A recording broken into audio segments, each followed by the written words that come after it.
Well, thank you for joining me. You honor me with your presence. Tonight, lesson on understanding human nature turns out to be both simpler than we might expect and more complex at the same time. To find out how that works and how that could possibly be true to the very, very early believers centuries before Christ, you'll have to listen to the end.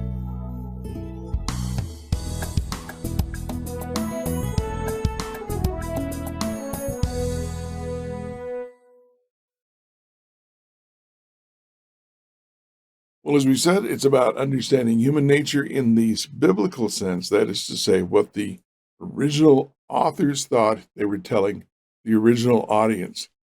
And although it may not seem very modern, and it certainly is not modern in many ways, it is very logical.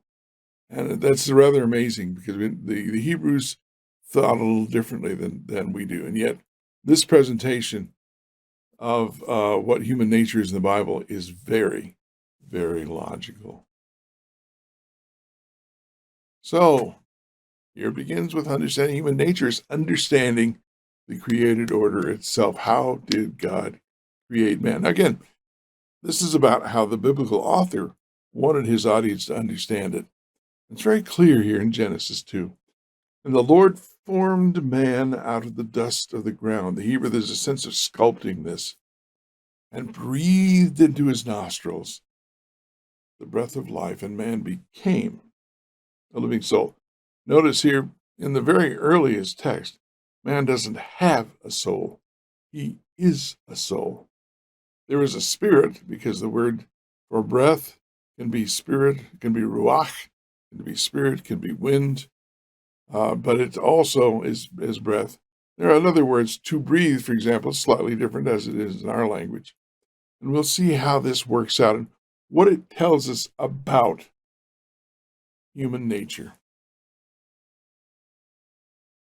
Now, the lesson topics are in order: a living being, which we've already seen became a living soul or a living being. The soul who sins shall die. The spirit returns to God. That should be interesting. The dead know nothing. And resting with the forefathers. We'll trust very, very lightly on that last point. But you'll find there's plenty to be interested in here.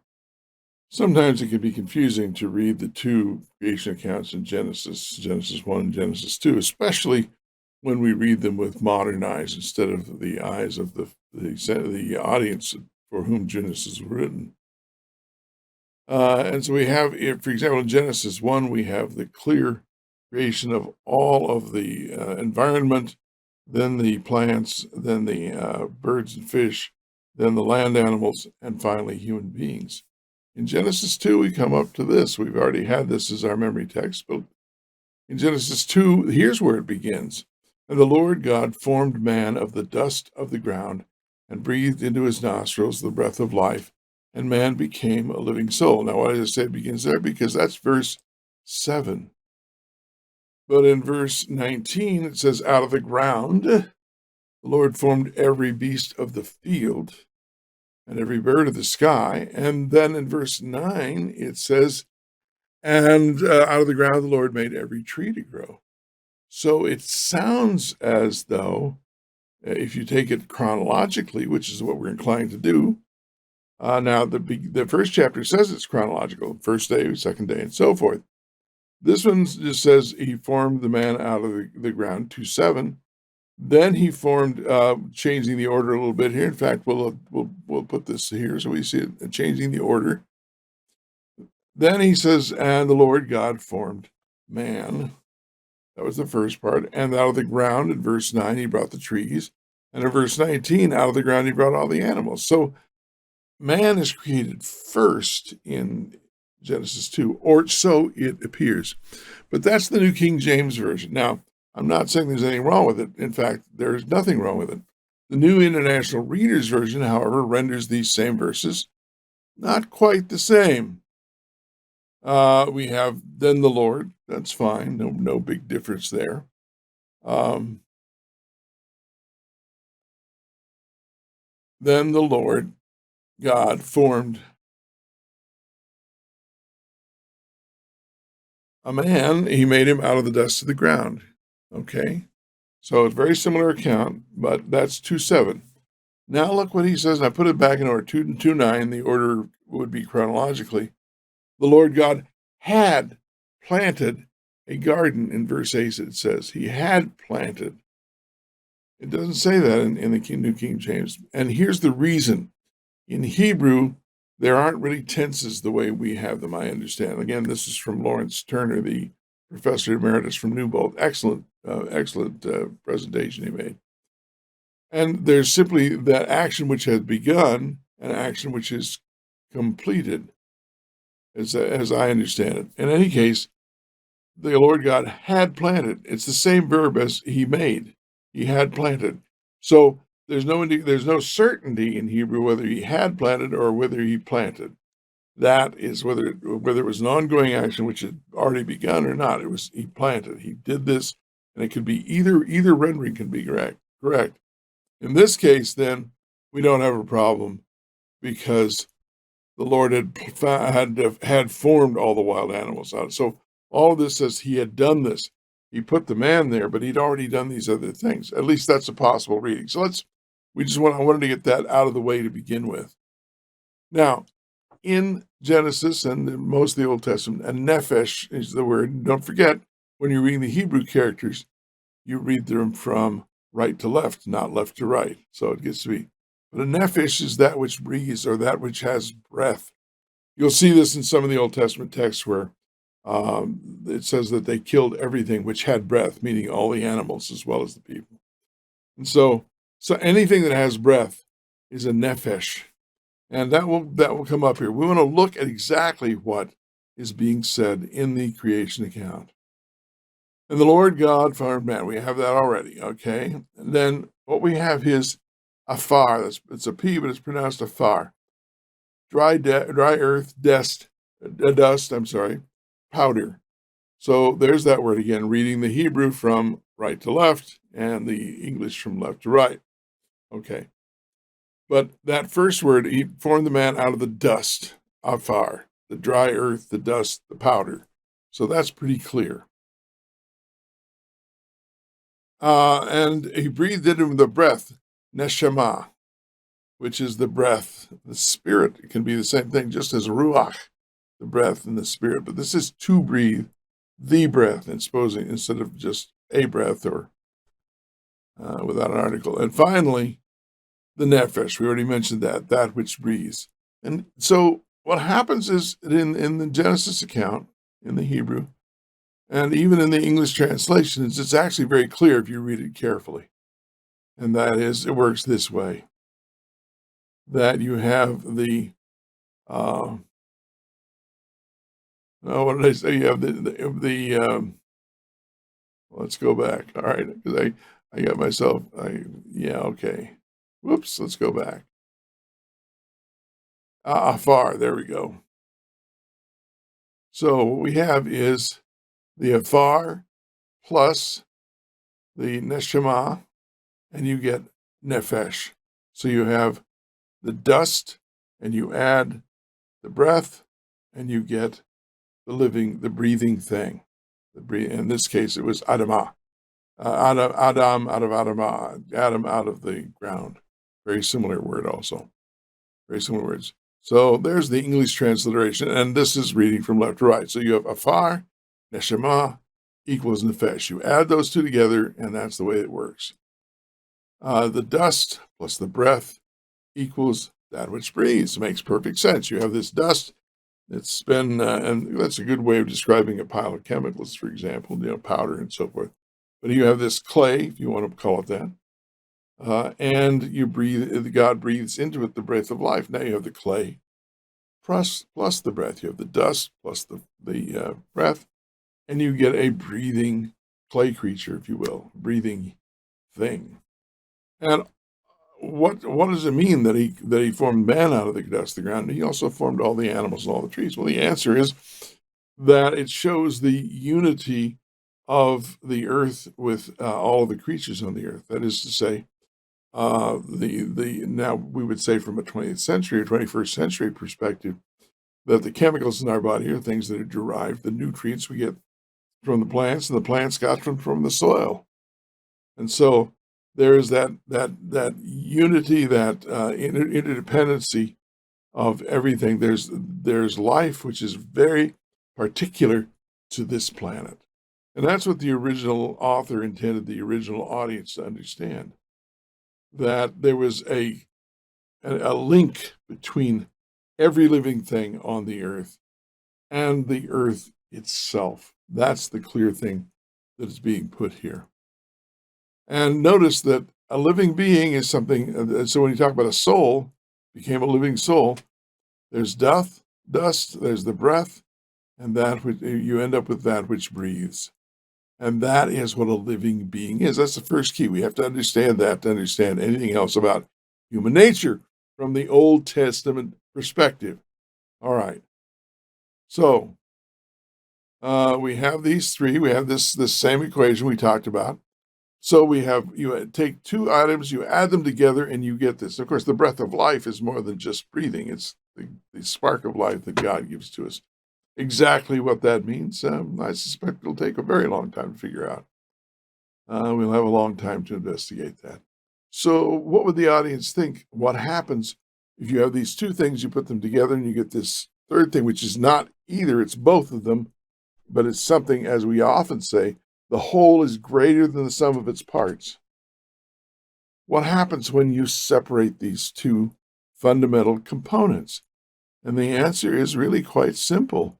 If you take away the plus sign here, there is no equal sign. You have the two components, but they're separate. And that third thing, which is greater than the sum of its combined parts, no longer exists. And the soul who sins shall die. The reason that happens is that because, well, we'll take a look at this, but they chose not to embrace God, who is the source of life. They chose to trust the serpent instead. And so Genesis 3:19 says to Adam, till you return to the soil from where you were taken. You were taken from the soil. I gave you the breath of life, and you have rejected my leadership. You've rejected my lordship. And so what's going to happen? Well, the first thing is, from dust you are, and to dust you shall return. And then the dust, according to Ezekiel, will return to the earth as it was, like it says there, and the breath will go back to God who gave it. It's the breath. It's not a spirit. It's not a separate soul. It is this force of life, whatever it is, this breath of life.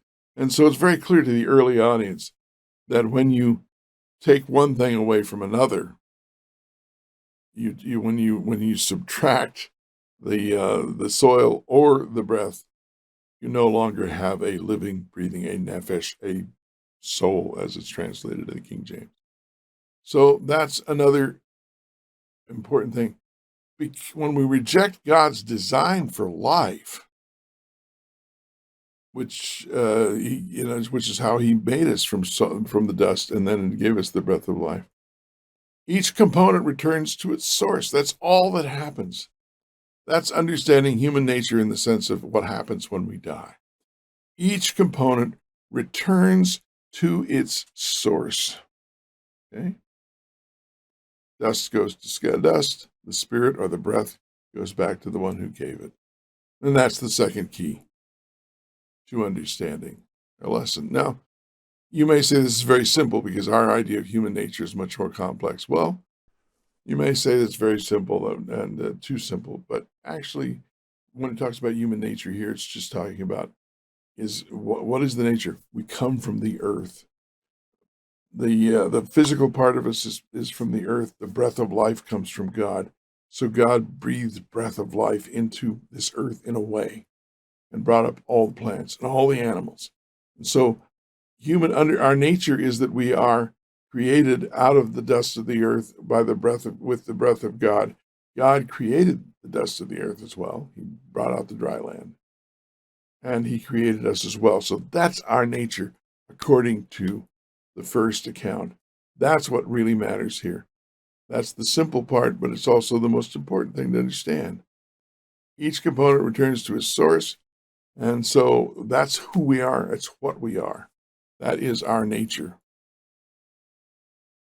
And then the psalmist tells us that when someone dies, his spirit departs. Again, this is the same word as breath, the breath that God gave us.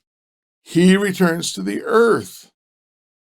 So the spirit departs, but it goes up to God, and we found in another text. The dust goes back to the earth, goes back to its previous state, and that very day his thoughts perish. Well, I used to tell my students when I was teaching junior high school, your thoughts are more who you are than anything else, more than your body, because people lose parts of their body and sometimes they're paralyzed, but their thoughts are who they are. And of course, Rene Descartes famously said, cogito ergo sum, I think, therefore I am. And our thoughts are an integral part of our person. And the psalmist understood this. And he says, look, what happens when we die is everything goes back to where it was before, except the fact that the thoughts only existed in this being that was greater than the sum of its parts, because the thoughts, among other things, and motives, and emotions, and a whole list of things are things that are greater than the sum of the parts. And these things belong to the individual. They are your identity. And when that being, which is greater than the sum of parts, departs, the home, if you will, the location, the storage, the repository, however you want to put it, of the thoughts and ambitions and dreams and aspirations, loves, and all of these things, they are gone because that being no longer exists. His thoughts, in that very day, his thoughts perish. It's all gone. So this is the true nature of humankind. Now, we Adventists have a term for this that we use way too often and in the wrong places and the wrong times, I believe, and that is the state of the dead. The real question is, we're all in the process of dying because of sin. So it's the state of everybody. But the real state is, what is our nature? And our nature is that we are earthly creatures in an integral sense. Integrity. Integrity is a word that comes from the same word as integer, which is a whole number. Okay, so in our wholeness, we are still creatures of this earth, but we possess the breath of life that God gave us, and that gives He has empowered us then to have our own thoughts and imaginations and so forth. As C.S. Lewis says, God is so full of existence, He can give it away. It's pretty amazing. And He does give it away and gives us choice. So that is the nature of man. That's very simple. Now, the last part of the lesson says he went to rest with his fathers. Well, again, you're looking at this from a very ancient perspective, and what happens? The ancestor, in fact, we still have ancestor worship in parts of Asia today. Your ancestors are buried. They're in the ground, whatever is there. And so you're gathered to your fathers. Well, I'm going to join those people. And I've known people who looked at their cemetery plot. Well, this is where I'm going to be. Well, I'm not concerned about that, but I wouldn't think that I was going to be there anyway. I go sometimes to my father's grave. I know that is where his mortal remains were buried, but that's not my father. He doesn't reside there. Nevertheless, if you have a family plot, for example, we'll be gathered to family. My wife's aunt died several years ago, and she was buried with the rest of the family in the same cemetery. She was gathered to her family. Her family isn't living. Her family isn't thinking or doing those that are deceased, but she is among them, if you will. That is where her casket is. That's where her remains are. And so being gathered to your fathers is just a natural figure of speech to describe where one goes. But the thoughts perish, and the psalmist in another place says that we go to oblivion. which is nowhere. So those are the three keys to understanding this lesson. It's a very good. I think the lesson was well constructed. A very good lesson. The dead know not nothing, know not anything.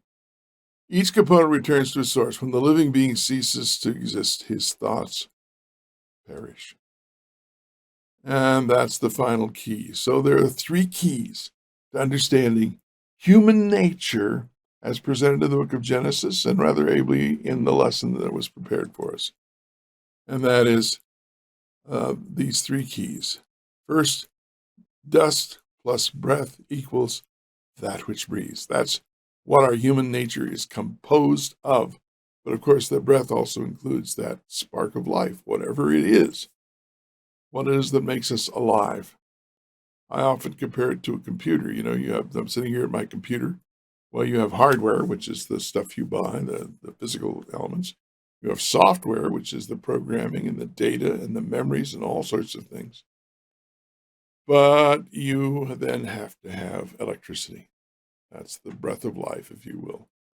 And you put then the sum, the sum becomes, or the whole becomes greater than the sum of its parts, because the hardware runs the software with the electricity, and you put into it your thoughts and your data and the things that your memories, things that you collect, photographs and so forth. And there you are. But when you turn off the electricity, when the breath of life departs, you have the computer, it's a piece of hardware. You have the software, it's a bunch of information which is contained maybe on that hard disk, but it's not sitting there doing anything. You turn the computer off, it's not monitoring things, it's not listening to things, it's not recording things, it's not helping you on the internet, it's not doing any of those things. And that's the way we are. We are this combination, and it gives us the ability to think and to do and to have memories and to carry out purposes. But when the breath of life departs, we're reduced to the breath is gone. We have the hardware, and the software essentially ceases to exist. It doesn't exist. There's a record maybe somewhere. That record is not active. It is passive. And I suspect, and this is my own speculation, but I suspect that record of who we are is what is with God. But like the software, it's not sitting there thinking or doing anything. It's just a collection of, if you will, data.